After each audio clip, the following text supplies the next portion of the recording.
নমস্কার এবং সুপ্রভাত সবাইকে। আমি রামকৃষ্ণ শিক্ষা প্রতিষ্ঠানের দ্বাদশ শ্রেণীর ছাত্রী নিকিতা গোস্বামী এবং তারা আমার সহযোগী রিয়া জেলার এবং শতরূপা সেন।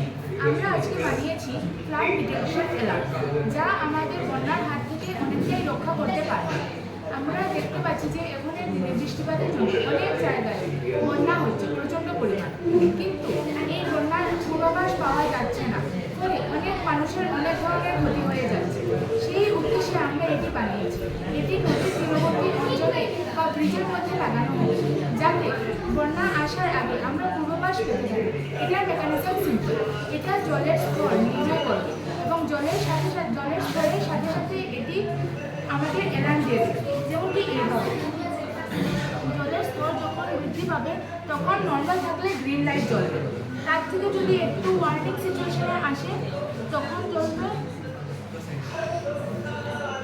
ব্লু লাইট, এবং যখন ডেঞ্জার সিচুয়েশনে আসবে তখন জ্বলবে রেড লাইট, এবং এই সাউন্ডটি প্রডিউস করবে, যার মাধ্যমে নদীর তীরবর্তী অঞ্চলে যে সমস্ত মানুষজন রয়েছে তারা আগেই পূর্বাভাস পেয়ে যাবে যে আমরা বন্যা আসতে চলেছে। এর ফলে তারা তাদের বন্য প্রাণী যেগুলিকে তারা পুষেছেন সেইগুলি এবং অনেক প্রয়োজনীয় জিনিসপত্র রক্ষা করতে পারে। ধন্যবাদ।